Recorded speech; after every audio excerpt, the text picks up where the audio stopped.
To preface this Star Ocean, the Divine Force review, I must provide some disclosure. Your humble author has a love-hate relationship with the franchise. The first 3 games are class RPGs, but when it came time to move onto the 7th gen on HD consoles, Star Ocean struggled to maintain relevancy.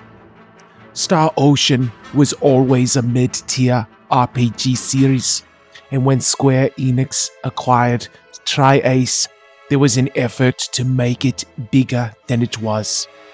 Star Ocean, The Last Hope, alienated everyone with its insufferable cast and sloppy storytelling.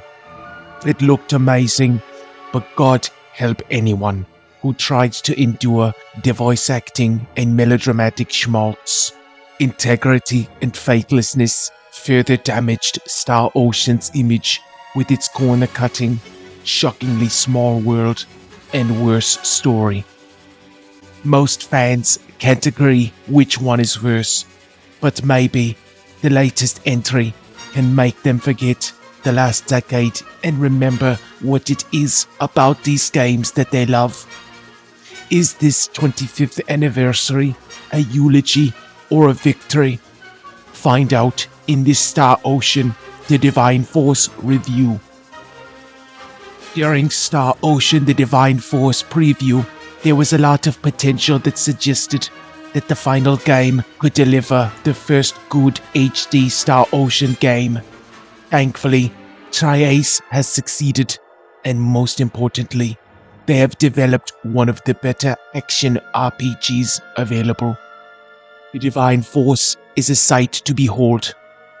It has intensely bright and dazzling visuals that really grab the viewer by their throat.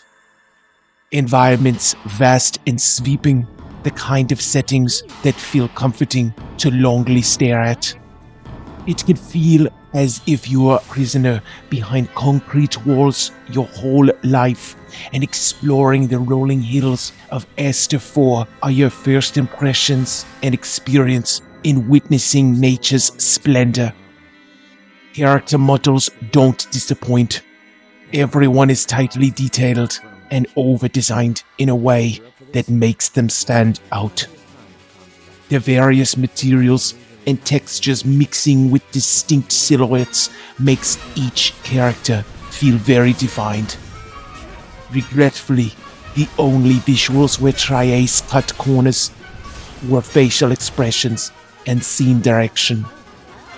Characters fail to emote much in cutscenes, and the voice acting is leaned onto to make up for the lack of expressions. In many dialogue scenes, body language animation are very basic, but are also absurdly over the top. Characters do silly anime-style poses and gestures, and while it does work for the comedic scenes in dramatic sequences, it comes off as low budget. Most Star Ocean games are not loved for their stories, and Star Ocean, the Divine Force, is not one to mix things up. The opening starts with a strong premise, but quickly runs out of steam when there is almost no story to speak of, just busy work. For a long while, the 2 protagonists, Raymond and Leticia, are passive to other events revolving around other characters. There is a lot of running around between areas, and the scenario is not eventful for several hours. Imagine having to run back to Colony 9 from the Gara Plains after getting there. Star Ocean, the Divine Force, does this a lot until it unlocks fast travel. When the narrative picks up, the sense of adventure finally takes hold. Esther 4 is a big place, and the drawn-out opening is in service of establishing the setting for when major events happen. This especially comes into play with the 2 playable protagonists. Choosing between Raymond or Leticia will not make a dramatic change to the story, but it does greatly affect context. Certain events won't be experienced to the player depending on who is chosen at the start. Gameplay is unaffected by this choice, but having knowledge that is set up in such a way that only either of the protagonists would understand does affect the way you experience the story. The narrative may be basic, but it does make up for it with a cast of fleshed characters you'll care about. Everyone gets their time in the spotlight and gets motivations set up for payoffs later as the story unfolds. Star Ocean, the Divine Force, gets the basics right, and while it doesn't innovate, it satisfies the needs of the player. Some aspects in the plot are not given the appropriate lip service they need. For example, the language barrier is never explained, and the UP3 is almost never brought up when it should. These are details that longtime fans may have an answer for, but Star Ocean, the Divine Force, glosses over these issues. Everything leading up to the climax leads up to it on a galactic scale. The stakes are high, and the fast-paced gameplay complements the breakneck speed of the events compounding upon each other. The battle system goes full-time action and attack mapping like in God Hand. The kinesthetic feel of fighting in Star Ocean, the Divine Force, is very snappy and fluid. The incredible particle effects and sparks that fill the screen make the attacks look and sound vicious. Players will have to manage their attack points when attacking, since each attack comes at a cost. Blindly mashing will quickly leave heroes wide open and will have to wait a moment to recharge. Performing blindsides on foes or executing a perfect dodge can increase the maximum allotted action points. Compounded with the high action, high-speed dashing that powered by the trusty Duma, battles unfold with the outrageous spectacle of a Devil May Cry game. The combat system is flexible, and the party AI is competent enough for players to trust while switching around to experiment.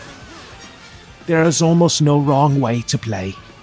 Every party member is useful, and the range of character customization via the skill trees allow for unique builds and specialization.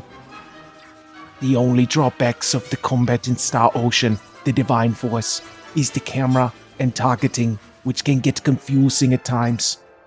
It isn't a deal breaker, but usually using Duma to charge past an enemy that you thought was locked on does happen a bit more often than you'd like.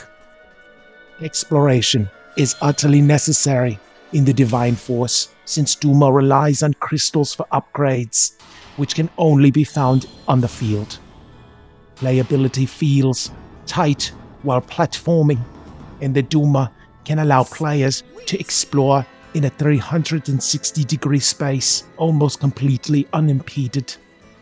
Star Ocean, the Divine Force, can feel like grabbing collectibles in Banjo-Kazooie while running around towns and floating islands. Motoi Sakuraba's music for the Star Ocean series can be hit or miss. His signature tends to be very loud and overly chaotic scores that can be grating, and while the Divine Force definitely has some of this, his more soothing ambient tracks while exploring are very solid. It is too bad that Valkyrie Elysium is the lesser game compared to Star Ocean, the Divine Force, because that game has a better soundtrack. At worst, Sakuraba's music in this game can be used in inappropriate places and don't always match with the tone of the scene. Star Ocean, the Divine Force, is not a perfect action RPG, but it does have a lot going for it that makes it incredibly and extremely enjoyable. It has top-notch production values for the most part, and it more than makes up for the utterly disappointing integrity and faithlessness. The balance of awesome visuals, exciting combat, and addictive exploration mark this entry as a series high point.